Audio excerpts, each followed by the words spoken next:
Darwin and the top end is a very popular area to explore in a camper. For some, this forms part of an iconic trip down to Adelaide, or others would continue along the stunning Western Australia coastline to Perth. For those short on time, you may be exploring the top end only. But one thing is for certain, if you find yourself here, you won't be disappointed. There are a lot of natural attractions in a relatively small area. A World Heritage National Park, waterfalls, amazing rock formations, Aboriginal culture, wildlife, and the stunning wetlands are just some of the highlights that you will experience. At Gallivanting Oz, we use a number of suppliers to match the best vehicle to your needs, and you don't pay any extra to deal with us than if you went straight to our supplier. However, you will benefit from our service, the greater variety of vehicle options, and our experience. And it's that experience we would like to share with you today, travelling around the top end of the Northern Territory. While it's only a 3-hour drive from Darwin to Katherine, it would be unusual to do it this quick, as there are so many detours to stop and have a look at on the way. We'll cover these off shortly. What's more important first is to understand the time of year to visit this region. As you'll be travelling in the northern third of Australia, it's important to understand the seasons and the best time to experience. This area is best visited in what is known as the dry season, which is roughly May to September, the winter months. The wet season, which is predominantly summer, is much hotter, more humid, and there are some roads which will become impassable.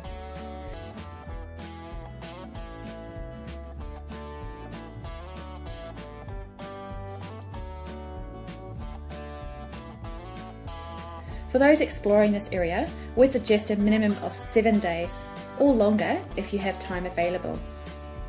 If you're continuing on to Adelaide, allow a minimum of 14 days, with most of our retire clients taking 21 days or longer. If you're continuing on to Perth, then a minimum of 25 days, with most of our retire clients looking at around 40 days or longer. Let us know if you'd like more information on these routes.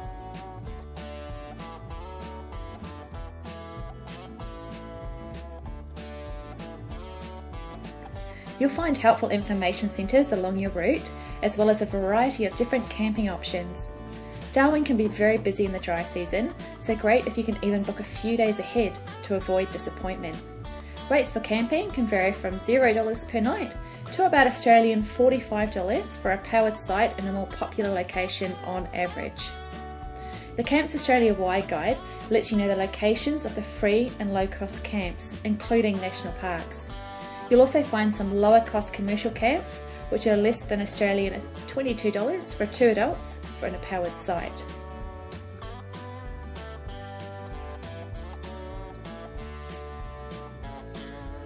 A 2-wheel drive camper is perfect for this trip, with it being a sealed road to most of the iconic areas.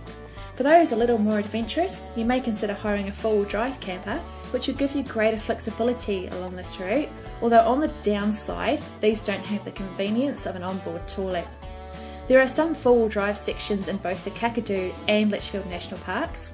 However, the majority of visitors feel as though they have seen enough of the iconic attractions on the sealed roads.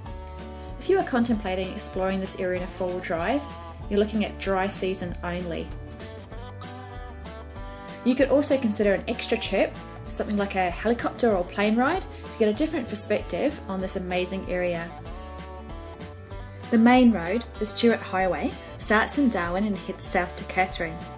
To give you an idea of distance, if you were just to drive to Katherine, it's about 3 hours. However, there are a number of highlights that you'll want to check out on the way. Here's some of our favourites. Experience the multicultural city of Darwin. There's evidence of the World War II history. And don't forget about the Mendel Sunset Markets. They're worth visiting if you're in town on a Thursday. They have a smaller market on a Sunday. You've got Berry Springs, just south of Darwin for those that have time.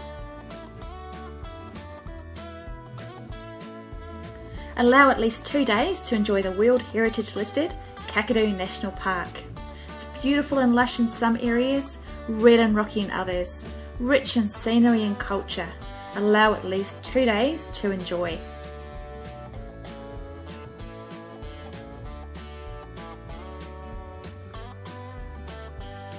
On the other side of the highway, you've got Litchfield National Park. It's nice and compact with a well-maintained sealed road entering via Bachelor. All attractions are well signposted.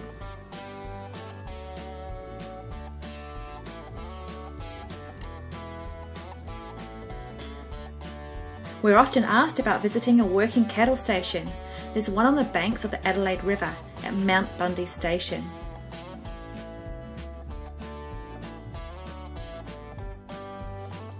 Heading south on the Stewart Highway towards Katherine, you'll find the turn-off to the Edith Falls. It's about a 20k detour on a sealed road and it's worth it.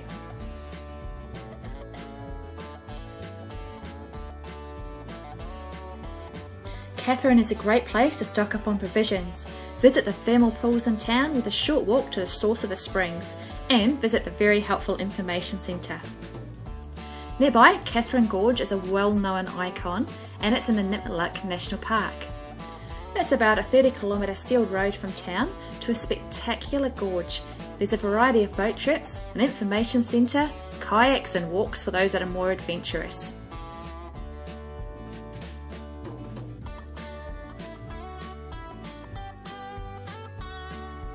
Katherine is where you would take the highway to head west, or some would turn around to head back to Darwin. However, we suggest heading a little further south if you have time. It's only an hour or so down the road and you'll be at Mataranka, and that's one of our favourite places to visit. It's got 2 thermal springs to relax in, and the best bit is they're free. If you've already done one detour, you may as well keep going south for another hour and a half and visit the iconic Outback pub at Daily Waters. You're pretty much guaranteed a fun night if you pop in there.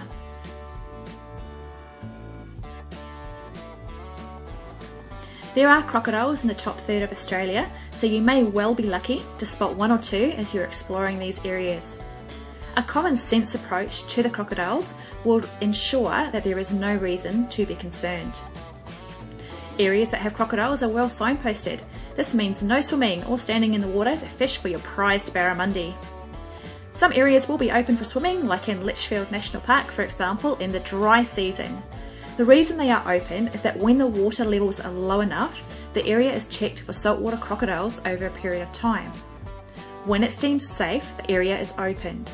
If it's a late wet or unseasonal rain, some areas may be closed during what is considered the dry season.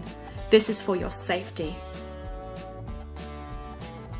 If you're travelling in the dry season and would like to see some crocodiles, it's often possible to see them at Cahill's Crossing. This is about 40 kilometres from Jabiru in the Kakadu National Park near Ubea.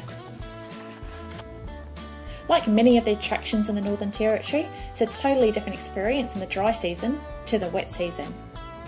And of course there's plenty more to see, but this gives you a good idea on some of the key areas along this route.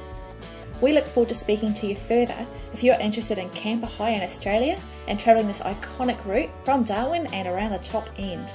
For a personalised pack of information, go to our website, send us an email or give us a call, which will include rates for the time period you're thinking of travelling. We have a wide range of vehicle options which are sure to suit your needs. Remember, you don't pay any extra to deal with us than going straight to our suppliers. However, you will benefit from our service, experience and greater variety of vehicle options. Enjoy your road trip and experience of the top end.